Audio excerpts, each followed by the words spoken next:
YouTube, what the medieval crap is going on? Heir of Carthage here, back in Medieval 2 Total War. And I don't guess, I'm saying what the crap's going on. Hopefully you all don't associate crap with this game, because I don't know why I didn't like Medieval 2 back in the day, and it's certainly not like my favorite Total War all of a sudden, but the more I play this game, the more I really look up to it. And there's still players online, as you all can see, so it works out. It's fun. Now, again, I'm not sitting here saying that Medieval is now my favorite game, and I'm sorry I never liked it back then. I was really into Rome, Total War, and Empire and stuff back in the day, which is the main reason why I didn't play Medieval 2. But it is a fun game, a very fun game, and there's lots of stuff about it that I like, and I wanted to show you all this just real quick before we jump into a battle.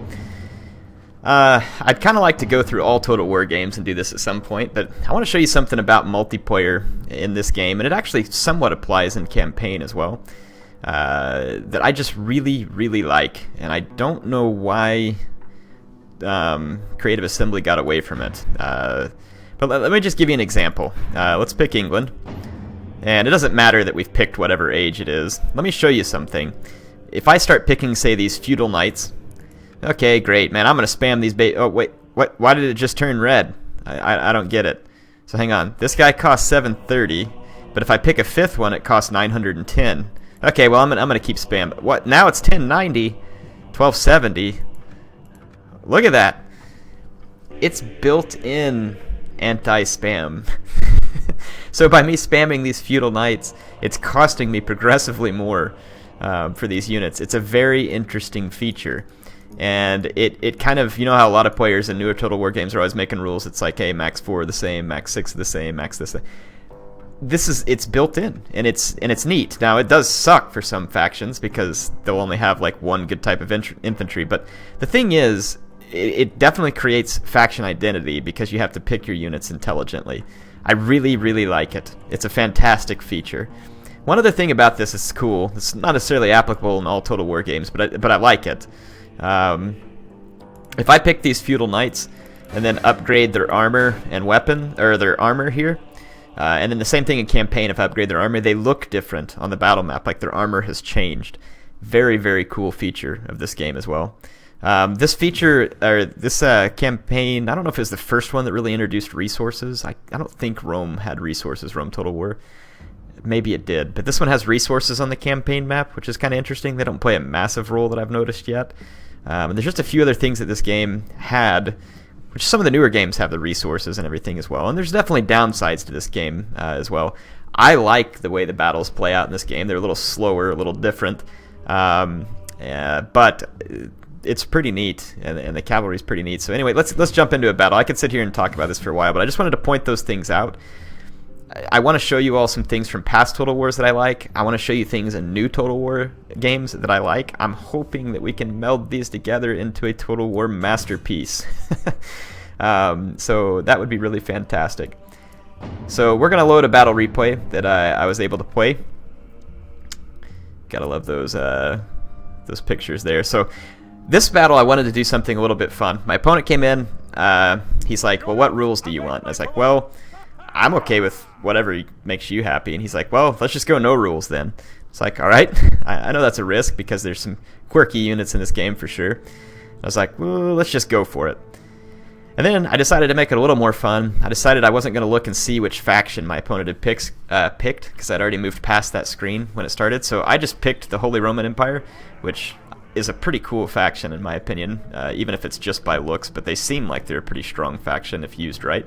I could be wrong, because again, my knowledge of Medieval 2 is very light. And I went with a pretty straightforward army. I have 7 infantry. 4 of them are these, let's swing around here and get you a view. 4 of them are, and some of you had said, Air, I can't see your mouse in these. I don't know what it is. It's something about Medieval 2, like the cursor doesn't show up. I don't have it turned off, but it's like my broadcaster doesn't see it. I mean, I'm looking at my broadcaster right now, and I can't see the cursor. So I don't know what the deal is with that. I apologize. But anyway, I've got these dismounted Imperial Knights in the front line. These guys are mace wielders, so I have 3 of them.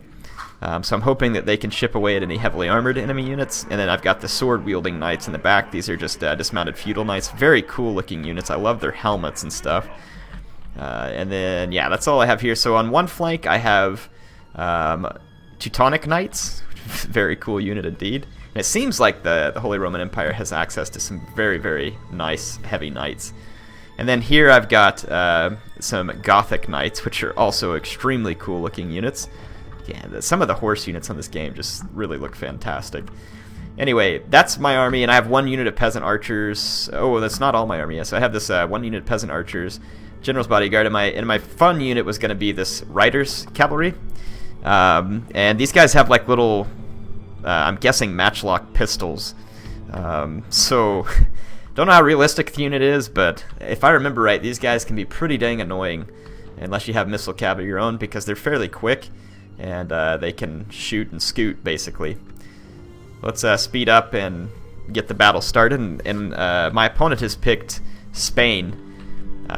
So let's, and again, I don't know the factions on this game, so this is going to be an interesting one for me. Let's see, I see a bunch of lances sticking up, so we got some gendarmes, however it's pronounced, and then he's got, I would have thought those are French units, but I guess Spain has access to them as well. Yeah, he's got a line of musketeers, quite a few of them actually. I can't tell exactly how many, and then he's got some pike militia, and then a couple of dismounted conquistadors. These guys are very cool looking units as well. Yeah, here's some of his pike militia. I think he's going for like a pike and shot type army here. He's got some peasants as well mixed in, but I'm thinking he's wanting to, yeah, and look, he just goes on like a complete YOLO cav charge. I should have just charged with my units, but I didn't really get a good charge. Otherwise, I'm like, crap, dude, this guy caught me off guard. So I'm losing cavalry very quickly because he just overwhelmed me. He's got 4 units here. He's got a bodyguard, gendarmes, merchant cavalry militia, another gendarme, and a merchant cavalry militia. So 6 cav units trying to overwhelm my 2. I quickly reinforce with some dismounted feudal knights, and I'm going to chase the enemy cav off because I'm threatening him with encirclement, because he's not going to be able to get a quick kill on my Teutonic Knights, but he certainly damaged them badly and forces me to pull my Gothic Knights over. Now in the meantime, in order to keep my opponent from gaining too much advantage on this flank, I've got my riders threatening his gendarmes and his merchant cav. So my opponent has like 10 cavalry in total. That's a lot. Seems like it, at least. So yeah, I can see my guys just pulling up here, running around like weirdos. They even have Cantabrian Circle. And you can see that they can actually fire basically in any direction. It's going to make them a fairly deadly unit, and they're getting damage done on these gendarmes right now. And let's see, so I just go on a YOLO charge with my infantry. My opponent's musketeers are taking their toll, and I guess that it causes some morale damage as well, I think. Oh, my guys are eager still. Fighting eager. Yeah, so all my guys are still eager at the moment. But he brings in this cavalry charge here, and all of a sudden I lose my dismounted Imperial Knights, this cavalry charge that he brings in. I go ahead and charge downhill against these guys, but my front line just shatters here. All 3 units. I do manage to get into some of his musketeers, and I'm holding his pike militia here. I've got my peasant archers and my other cavalry back here, but my opponent just smashes right through my center. And I was like, well, this battle's over. We'll see, though. I mean, I've got some infantry up here that are doing well. They're fighting against a bunch of his musketeers that ought to be skirmishing, but they're not. And at this point, his cavalry's charge is over, and I can countercharge with some of my Gothic Knights, and they ought to do extremely well versus his gendarmes. I don't think they're on the same level. And I'm trying to circle my general around, but it seems like I have a hard time giving double-click run orders on here. I guess I just need to single-click and then use the run key. My guys, though, are starting to regroup in the back, my broken feudal knights, and then again running Gothic Knight charges. But my opponent's got pike militia in the vicinity, so I'm going to have to be careful. And I didn't really get a great charge on any of these units, so I'll have to cycle out. And like I said, my peasant archers are just in the background. My opponent charges more cavalry into my flanks over here against my dismounted feudal knights. So you can see up close here my feudal knights fighting against his dismounted conquistadors and gendarmes. And then my riders had gotten chased off and taken a little damage. I will bring them back into the fight, though. But yeah, I figured this battle was over. But I bring my general's bodyguard around, get a nice rear charge on his gendarmes, and even my depleted Teutonic Knights start to clutch out against his units over here, and his bodyguard is taking damage, and now I'm reinforcing with infantry. So his cavalry is getting into a drawn-out fight that it doesn't want to be in, and then my general's bodyguard starts to put these musketeers in his sights, and I'm going to try and get enough distance to get a solid charge against these musketeers. You can see some of his gendarmes routing there.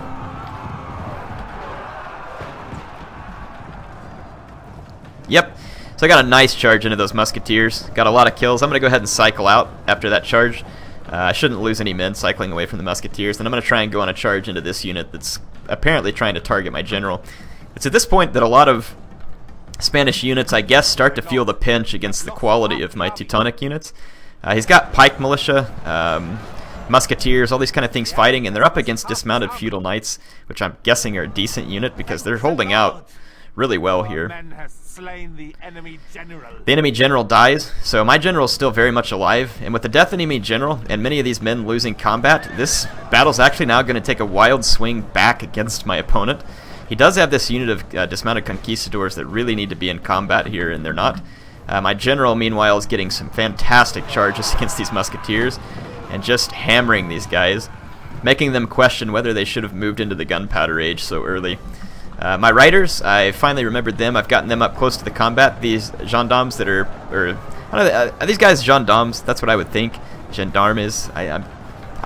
Maybe if I'm saying it wrong, it seems to me like I'm thinking of a French cavalry unit called a gendarme. If I'm wrong, please tell me if I'm mispronouncing it, but that's what I'm going to call it for now. Anyway, riders, yeah, they're back here firing shots into the back of these gendarme cavalry. Here comes more of them. So my opponent has gotten some nice rear charges, and that's going to be a good one as well. He's killing a lot of my dismounted Imperial Knights. Those are the mace-wielding knights. But then my general gets a massive rear charge here, and is going to rout some of these conquistadors. My opponent tries to turn his pikes, but I'm just going to cycle my general out of combat here before I take too many losses. He loses one pike militia. These dismounted conquistadors took massive losses. And then I'm now able to hit his pike militia from behind, and they've now routed. My general, meanwhile, can just keep running charges basically at will. And then I've got some other knights free. Here comes some Teutonic knights that are still alive. These guys got like completely mobbed at first, managed to survive, and now they're chasing off the enemy cavalry. And then back here in the back, my riders and my peasant archers are dealing with regrouped merchant militia cav. So they're going to push these guys back. These seem like pretty good fast-moving cav for Spain. So what really looked like a battle that was going to swing heavily against me early on, with the death of the enemy general and some key charges, actually swung right back into my favor. I took massive losses. This was a painful fight for my men. Pyrrhic fight nonetheless, but very sweet to see these Teutonic units holding out here and living up to the name that I guess we would expect from those type of knights. But yeah, anyway. Is this the medieval version of German something something Maximus, if you watch this? No, I know they're so powerful in Attila, but I don't know. Does anybody kind of have a feel for Medieval 2? Like, if you're playing all periods battles, you know, where all units are allowed, what are the top factions in Medieval? Are there top factions? I know the balance was probably better than Rome 1 in Medieval 2, but I'm guessing there was still some quirks to it because it's one of these earlier games. But still, really like some of those features that I mentioned to you about what this game has to offer. Let's watch some of the combat here between these dismounted conquistadors and my feudal knights. These guys are at risk of being rear charged. Oh, they are going to be rear charged here by some of my Holy Roman Knights.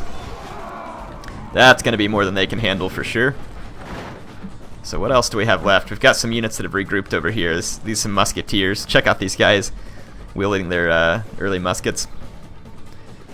Cool units.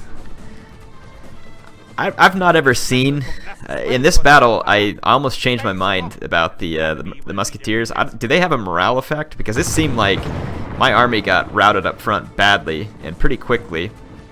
Are those guys firing and then changing places in the ranks, or were they just happening to reform? I think they just changed places in the ranks.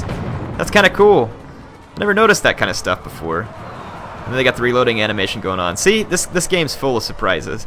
Like I said, I should never have written this game off as early as I did, and I apologize.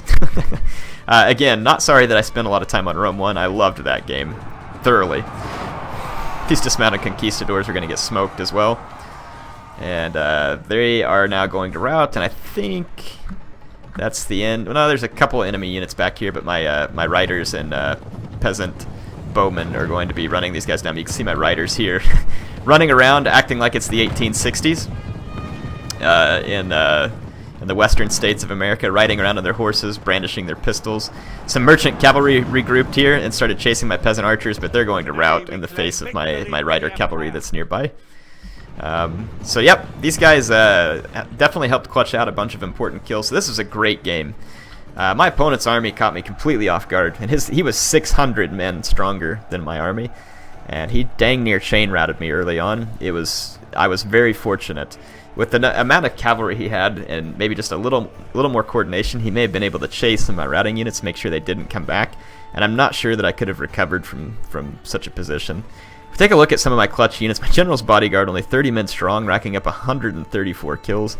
Complete clutch by them. These Teutonic Knights here too, even though after taking a horrible charge in the beginning, clutched out 132 kills. These dismounted feudal knights, 244. And then let's see what the rest of my units were. Peasant archers, riders didn't get a ton, but they did a good job of keeping some of the enemy cav away from the fight for just a little while. Peasant archers got more kills than I thought they would. They did okay. Gothic knights not really getting a chance to do too much. They sustained quite a few casualties though. So yeah, anyway, it was an interesting fight. Definitely enjoyed this one a lot. So I hope you all enjoyed it as well. Good old Medieval 2. Like I said, just hopefully you enjoyed me showing you a few of these features as well. If you don't have this game, it was on sale not too long ago, and if you didn't buy it, then man, you missed out. Like I want to say it was on sale for like $7 or something ridiculous like that. So definitely a great game to pick up if you're into Total War and you haven't played this one. HeirofCarthage signing off for now.